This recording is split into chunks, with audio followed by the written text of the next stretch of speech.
정관용의 지금 이 사람. 여러분 안녕하십니까? 정관용입니다. 이 개봉 당시부터 전 세계 주목받았던 영화 기생충, 관객과 만난 지 벌써 1년 되어 가네요. 여전히 근데 기생충 이야기가 이어지고 있죠. 개봉 당시 칸 영화제에서 한국 영화 100년 역사상 처음으로 황금 종려상을 받았고, 올해 2월에는 오스카 사관왕이 됐고, 지난 1년간 영화 기생충이 보여준 레이스 그 자체로 장관이었습니다. 그런데 봉준호 감독에게는 지난 20여 년의 시간이 있었죠. 자, 영화평론가 이동진 씨가 봉준호 감독의 지난 시간들을 정리해서 이동진이 말하는 봉준호의 세계라는 책을 펴냈네요.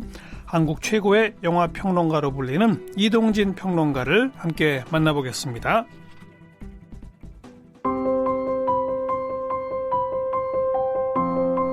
이동진 평론가는 서울대학교 종교학과를 졸업했습니다. 조선일보에서 영화 담당 기자로 활동하며 영화계에 입문했습니다. 1인 미디어 이동진닷컴을 운영했습니다. 영화 평론 프로그램 금요일엔 수다다와 팟캐스트 이동진의 빨간 책방을 진행했습니다. BTV 영화당과 영화 앱 왓챠, 시네마톡 등에서 메인 평론가로 활동 중입니다. 지은 책으로는 영화는 2번 시작된다, 이동진의 부메랑 인터뷰 그 영화의 시간, 길에서 어렴풋이 꿈을 꾸다, 필름 속을 걷다, 닥치는 대로 끌리는 대로 오직 재미있게 이동진 독서법, 질문하는 책들, 우리가 사랑한 소설들, 밤은 책이다 등이 있습니다.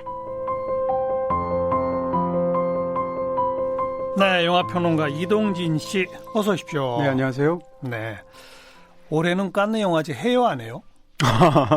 글쎄요, 지금 뭐 아직 정확하게 발표되지는 않았는데요. 칸느 영화제도 이제 여러 부문이 있거든요. 그 중에서 이제 제일 중요한 부분은 경쟁 부문이고, 그렇죠. 그거 외에 무슨 감독 주간이라든지 이런 또 다른 행사들이 있어요. 근데 가장 최근에는 그런 감독 주간 같은 행사들은 취소가 되어 있습니다.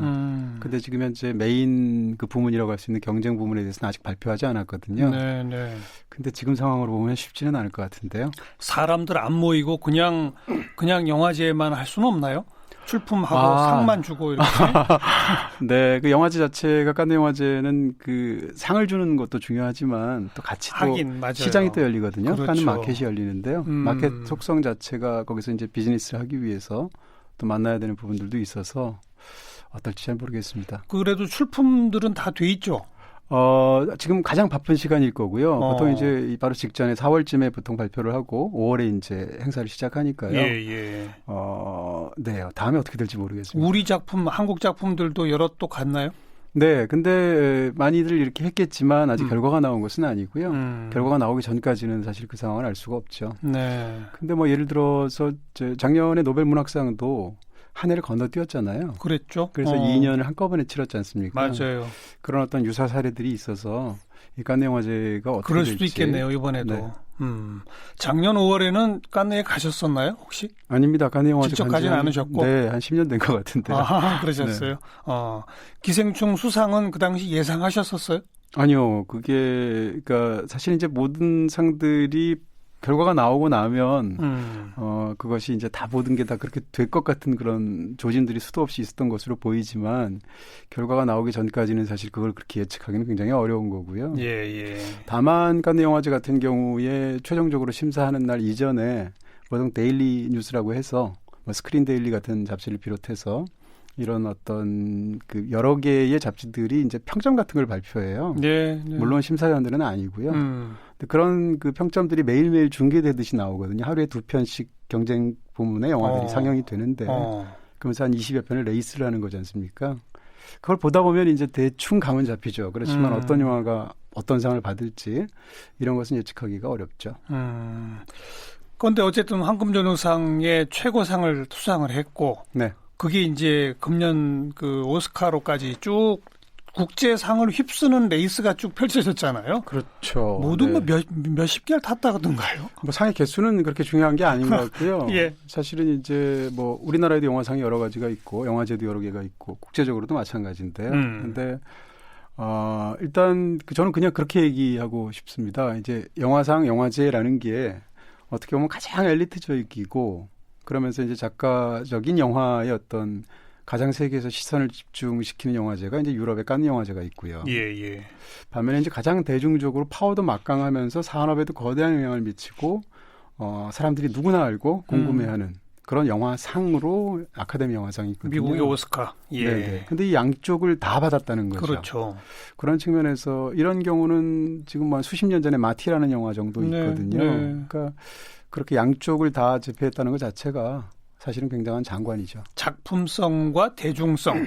보통 그렇게 얘기하더라고요. 네, 그렇게 말씀드릴 둘 다를 수도 완성했다. 네, 근데 아카데미 영화상도 대중적이라고 하지만 거기서 이제 받는 그 대중성이라는 것은 그래도 작품성 있는 영화들 중에서의 대중성이기 때문에 저는 오히려 기생충이라는 영화를 얘기한다면 그 영화가 1,000만이 넘었지 않습니까? 네.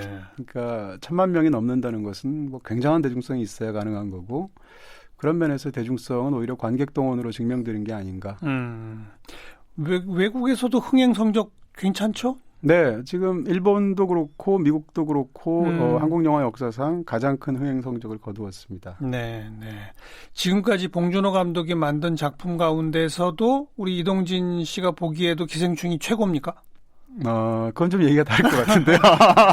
아니에요. 이렇게 딱 시작하자마자 바로 들어와서. 어떠세요?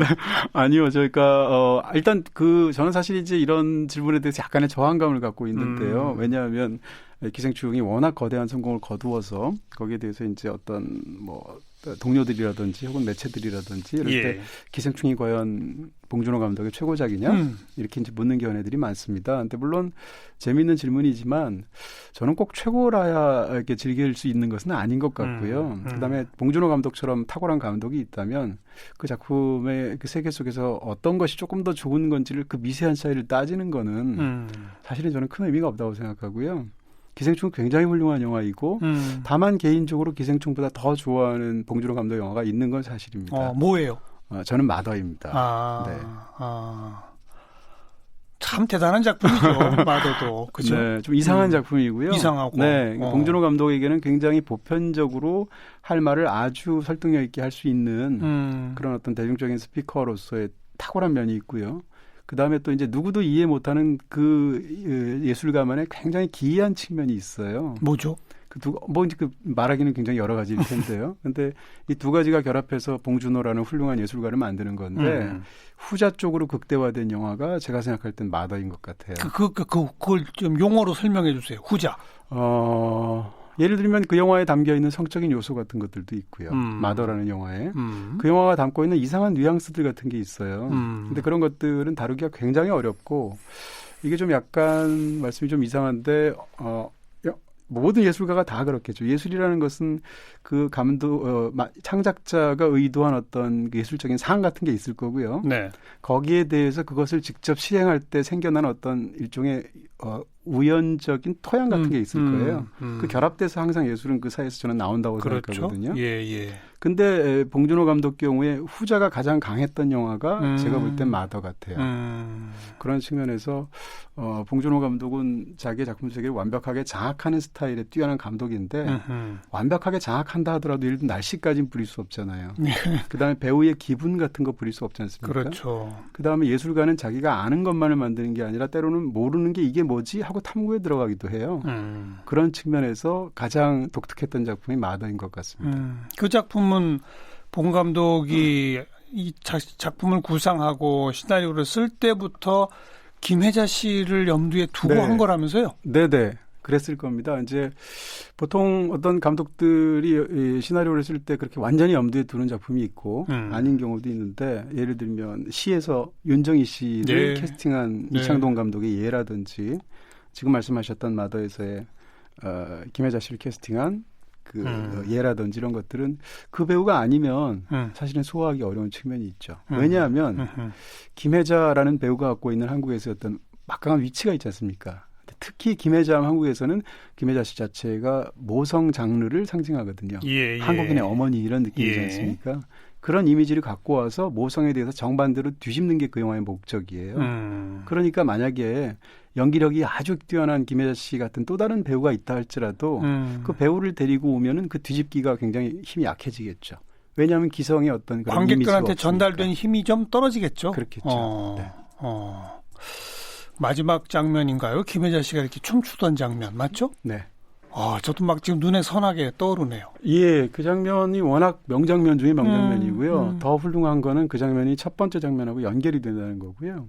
그랬나요? 네, 첫 번째 장면도 춤추는 장면인데 그 영화는 첫 번째의 동무, 혼자 추는 춤에서 시작해서 끝날 때 군무로 끝나는 장면 영화거든요. 그래서 그 두 춤이 서로 어떤 관계에 있는지 사이의 그 내용이 그 가운데 2시간에 해당하는 영화입니다. 그런 측면에서 보면 보통 이제 그런 걸 이제 수미상관이라고 하잖아요. 그렇죠. 그런데 수미상관의 예를 영화 속에서 한국 영화에서 거의 뭐 최고로 해낸 작품이 그 작품이 아닌가? 네. 저는 그렇게 생각합니다. 네. 기생충, 마더, 벌써 봉준호 감독 작품 속으로 들어가고 있는데 네. 이번에 이동진이 말하는 봉준호의 세계라는 책을 내셨어요. 네네. 우선 이 책을 이렇게 본격적으로 봉준호론을 쓰겠다는 의도로 쓰신 거 아니겠어요? 그렇습니다. 이걸 내신 이유는 뭡니까? 일단 이런 책을 1년에 시리즈로 내고 싶은 마음이 있었고요. 예를 들어서 한국에 정말 훌륭한 감독들이 많거든요. 봉준호 다음은 또 다른 감독. 네. 이런 식으로. 네. 두 번째는 누구예요? 아직 뭐 그렇게까지 생각은 못하지만요. 예. 예를 들어서 이창동 감독이라든지 예. 박찬욱 감독이라든지 그렇죠. 홍상수 감독 같은 감독들이 있겠죠. 그런 감독들에 대해서 감독론을 쓰고 책 한 권을 쓴다는 건 저한테도 큰 배움이 되는 거고요. 네. 그리고 또 이번에 또 물어봤더니 봉준호 감독에 대해서 단독으로 다룬 평론집이 국제적으로 단 한 권도 없어요. 우리나라에도 없고요. 그런 의미에서 이 일을 좀 선구적인 작업이라고 그럴까요? 예. 그런 의미에서 더 큰 목적이 있지 않을까. 네. 언제부터 준비하셨어요? 책을 준비한 건 굉장히 오래됐고요. 근데 이번에 이제 사실은 1년 사이에 워낙 기생충이 각광을 받아서 좀 더 박차를 가하게 된 셈이죠. 네. 아카데미 딱 타고 그리고 책이 나왔으니 국제적으로 주목받을 것 같아요. 그죠? 뭐 그랬으면 좋겠습니다만. 네. 이 책에 보니까 기생충이 빚어낸 휘황한 성공담에도 불구하고 장담컨대 봉준호의 정점은 아직 도래하지 않았다. 나는 여전히 그렇게 믿는다. 이렇게 쓰셨더라고요. 네. 어찌 보면 당연한 얘기죠. 우리 모두의 기대이기도 하고. 네네. 근데 이제 평론가가 예언하는 사람은 아니에요. 그러니까 예를 들어서 이번 영화제에 나갔는데 어떤 영화가 무슨 상을 받을까? 혹은 어떤 영화가 개봉했는데 관객이 몇만 들까? 이런 걸 맞추는 사람은 아니거든요. 근데 봉준호 감독에 대해서 사실은 어떻게 보면 굉장히 세게 말을 한 셈인데 일부러 제가 이제 세게 말을 한 건데요. 예. 그 이유는 지금 상황에서 봉준호 감독의 작품 세계를 보면 더 이상의 영광은 없을 것 같잖아요. 왜냐하면 지금 영광이 너무 크니까. 기생충이 거둔 성과는 단순히 한국 영화뿐만이 아니라 다른 국제적인 그 사례를 봐도 너무나 희귀한 성공 사례거든요. 너무 거대한 성공이란 말입니다. 지난 몇 년간의 아카데미 작품상을 받았던 다른 작품보다도 더 큰 성공을 거뒀단 말이에요. 그러니까 이건 봉준호 감독의 능력을 떠나서 얘기하더라도 이 영광이 재현되기는 어려울 것 같지 않습니까? 저는 될 것 같은데. 기대를 섞인 희망이라서 그런가? 아니, 그러니까 봉준호 감독의, 그러니까 제 얘기는 봉준호 감독이 지금 같은 그런 그 성공은 못 거둘 수도 있다고 저는 생각해요. 왜냐하면 지금 이 성공이라는 것도 스토리인데요, 말하자면. 네. 사람들이 그 스토리를 만드는데 아카데미 심사위원 투표하는 투표권자를 갖고 있는 회원들이나 혹은 국제적인 사람들이 다 마찬가지 생각을 갖는 건데, 그러니까 그 상황은 그때 딱 이루어진 어떤 하나의 분위기 속에서 딱 활용점정에서 생기는 거거든요. 그렇죠. 그러니까 그 순간은 안 올 수도 있어요. 네. 안 온다 할지라도 그게 봉준호 감독의 실패라는 생각은 안 들고요. 예. 이제 제가 그렇게 표현을 쓴 건 봉준호 감독이 워낙 뛰어난 감독이고 이번에 기생충은 일회적인 성공이 아니거든요. 작품 내적으로 보면. 그러니까 그 성공 이상 가는 작품 내적으로 훨씬 더 뛰어난 성과를 가진 작품이 나올 것이다. 그런 생각입니다. 세계적 거장 반열에 이미 올랐다고 봐야죠. 봉준호 감독은? 봉준호 감독 자체는 굉장히 겸손하신 분인데 이제 거장이란 말은 잘 쓰기에 따라서 이제 또 나이도 생각하시는 분들도 있고 뭐 경력 뭐 등등. 사실 봉준호 감독이 영화는 7편밖에 안 되거든요. 네, 네. 그리고 또 이제 약간 과작은 아니겠네요. 20년 됐으니까. 근데 이렇게 얘기할 수 있을 것 같습니다. 지금 아시아에 활동하는 모든 감독 중에 국제적으로 가장 큰 스포트라이트를 받는 감독 이렇게 말할 수 있습니다. 앞으로도 더 기대되는 감독 그런 의미에서. 그렇죠. 지금 다음 영화에 출연하고 싶은 국제적으로 배우들이 얼마나 많겠어요. 실제로 봉준호 감독들을 만나고 싶어 하기도 하고. 그러니까요. 아마 굉장할 겁니다. 제작비 투자하겠다는 회사들도 많을 거예요. 그렇겠죠. 네네. 플란다스의 개가 정식 감독 데뷔작이었던가요? 그렇습니다. 정편 영화하고 2000년에 나왔죠 아마. 그 전에 근데 단편 영화도 꽤 했었죠. 그 영화가 개봉하기 전부터 장편을 만들기 전부터 봉준호 감독은 90년대 굉장히 이렇게 뭐라 그럴까요? 데뷔하면 뭔가 홈런 칠 것 같은 그런 단편 젊은 감독으로 주목받았던 사람이고요. 그렇지만 그렇게 단편으로 주목받는 것과 장편으로 다르죠. 제대로 하는 것은 완전히 리그가 다르고요. 다르죠. 또 봉준호 감독이 영화들이 여태까지 적어도 상업적으로 보면 다 성공했지만 첫 영화는 실패했어요. 플란다스의 개가 관객 얼마 안 들었죠. 그랬습니다. 그래서 사실은 평론에서도 별로 주목을 못 받았고요. 그 당시에는. 근데 훗날 다시 보면 저는 뭐 물론 그 당시에도 영화를 굉장히 좋아했습니다만 이 플란다스의 개는 말 그대로 봉준호 감독의 원형이구나 이런 생각이 들어요. 지금 한번 이 라디오 들으시는 분들 이 영화 한번 찾아보시면 야 옛날에 이런 영화가 있었네. 안 본 분이 많으실 테니까 그렇게 생각하실 것 같아요. 그 작품을 봉 감독의 원형이라고 표현하시는 이유는 뭐예요? 봉 감독이 제일 잘 드러나나요? 원형이라는 얘기는 그것이 가장 훌륭한 형태로 발현되지는 않았지만 그것의 맹아 같은 것이 그대로 잠재되어 있다라는 의미에서 저는 그렇게 말을 한 거고요. 예를 들면 지금 그로부터 20년이 지나서 기생충이라는 엄청난 영화, 국제적으로 성공을 거둔 영화가 나왔잖아요. 근데 두 영화 사이에 공통점이 굉장히 많아요. 지금 다시 보면. 플란다스의 개랑 기생충에? 네. 안 그럴 것 같지만 굉장히 많고요. 그런 측면에서 한 가지만 예로 들어보세요. 예를 들면 거기서 등장하는 싸움의 구도가 정확하게 같습니다. 싸움의 구도라는 것은 이제 봉준호 감독의 영화가 전부 다 계급이라는 걸 다루지는 않지만 계급도 이제 봉준호 영화의 키워드 중에 하나인데요. 그 얘기만 따르게 되면 일반적으로 계급이라는 사회학적인 주제를 다루게 되면 그 계급을에서 안에서 영화라는 건 갈등이 있어야 되잖아요. 이야기 속에. 그럼 갈등의 양 대상이 뭘까 생각하면 일반적으로는 당연히 상층 계급과 하층 계급의 싸움을 다루게 되잖아요. 근데 봉준호 감독의 영화에서는 특이하게도 하층과 최하층이 싸운단 말이에요. 그런 어떤 원형이 사실은 그 플란다스의 개에도 있고 기생충에도 있고 그다음에 그것을 시각적으로 구현하는 방식도 동일합니다. 예를 들면 그것을 수평이 아니라 수직의 구도를 통해서 시각화하고 있거든요. 그래서 과연 인물이 죽을 때는 어디서 죽는가? 인물은 보통 위에서 죽지 않고 아래에서 죽거든요. 뭐 예를 들면 이런 것까지 상당히 많은 부분들 그다음에 심지어는 배우를 사용하는 방식도 같아요. 첫 번째 영화의 플란다스에게서 주연 배우였던 이성재 씨의 캐릭터라이징 그러니까 캐릭터를 만들어내는 방식과 이번 영화에서의 최우식 씨를 만들어내는 방식이 저는 비슷하다고 보거든요. 이런 식으로 공통점이 수십 가지예요. 네. 그래서 봉 감독의 원형이다. 플란다스의 개가. 그 다음 작품이 괴물. 아닙니다. 그 사람이 바로 살인의 추억이죠. 살인의 추억. 네. 살인의 추억부터는 승승장구죠. 다 흥행에 성공했죠. 네네. 그죠? 그렇습니다. 그런 감독도 사실은 흔치 않아요. 흔치 않죠. 이런 정도의 흥행 성공 감독, 최동원 감독 정도? 그렇죠. 네네. 네, 제가 어디서 들으니까 살인의 추억은 다들 안 만들려고 했다던데요? 아닙니다. 그러니까 애초에 어떤 영화를 만들 때 그 영화의 기획자가 따로 있고 그 따로 있는 상태에서 감독을 구하는 영화들이 있죠. 반면에 감독 자체가 프로젝트에 깊이 관여해서 기획부터 그 영화를 생각하는 영화가 있죠. 아니, 제 말은 누구도 제작 투자를 안 하려고 왜 이유가 뭐냐 물어봤더니 아니 범인을 누군가 마지막에 잡아야 그 영화가 끝나는데 범인도 못 잡는 영화 누가 보겠냐.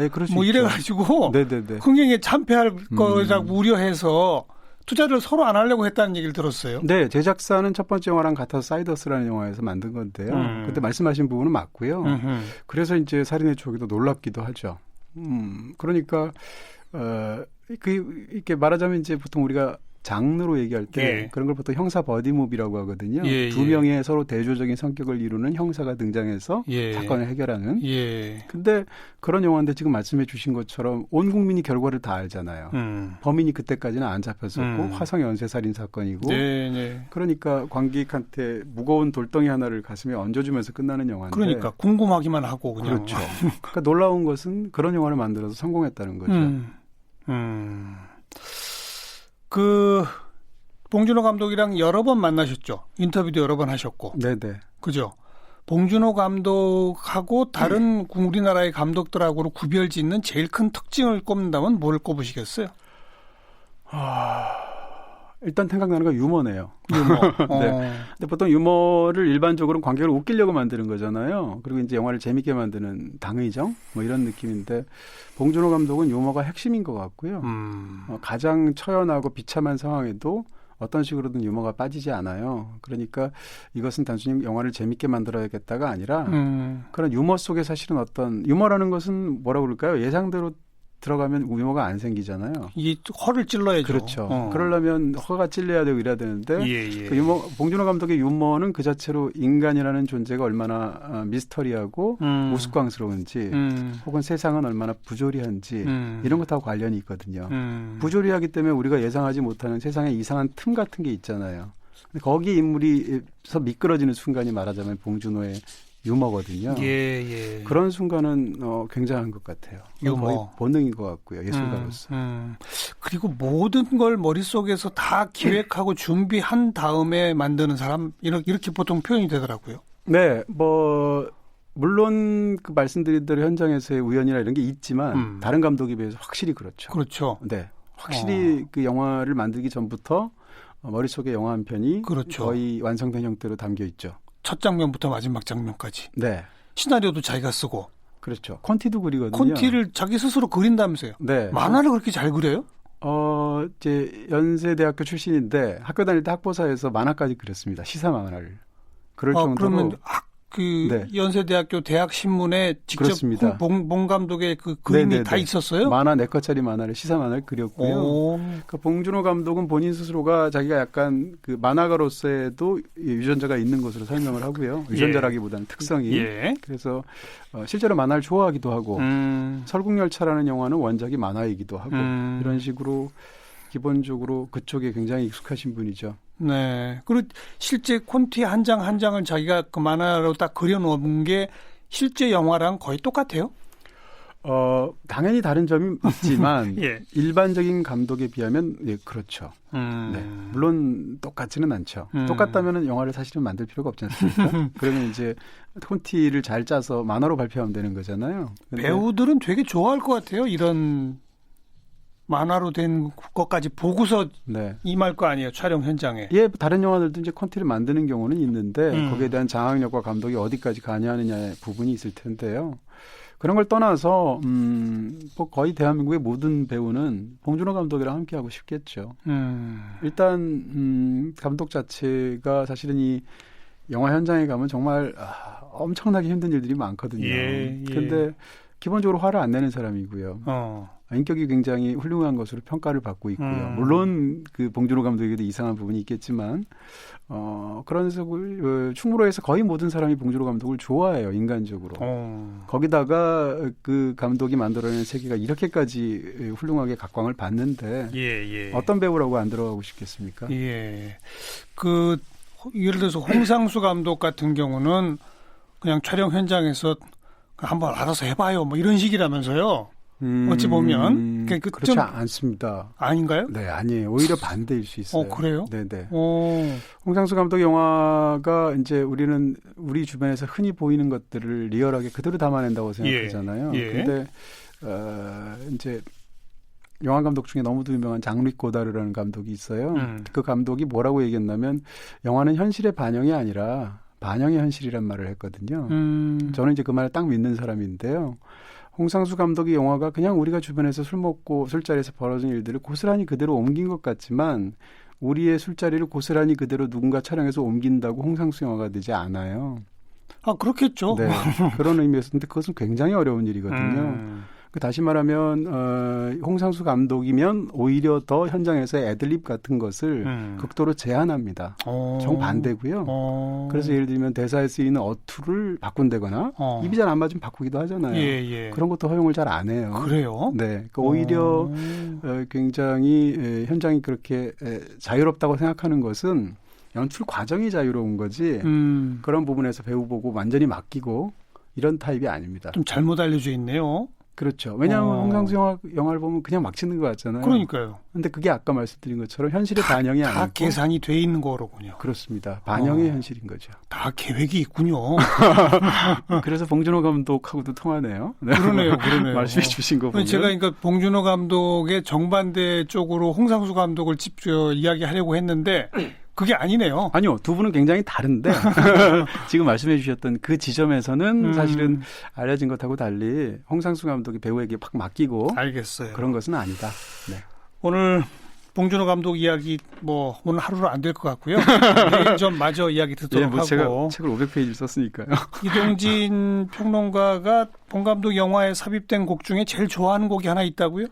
네, 봉 감독 영화를 통틀어서도 아마 이 음악이 가장 먼저 떠오르고요. 아까도 말씀해 주셨던, 정 선생님 말씀해 주셨던 그 마다의 마지막 장면에 흘렀던, 그러면서 또 첫 장면에도 흘렀던 이병우 씨의 기타 연주 음악인데요. 춤이란 곡입니다. 네, 그 곡 같이 듣고요. 내일 또 만나겠습니다. 네, 고맙습니다.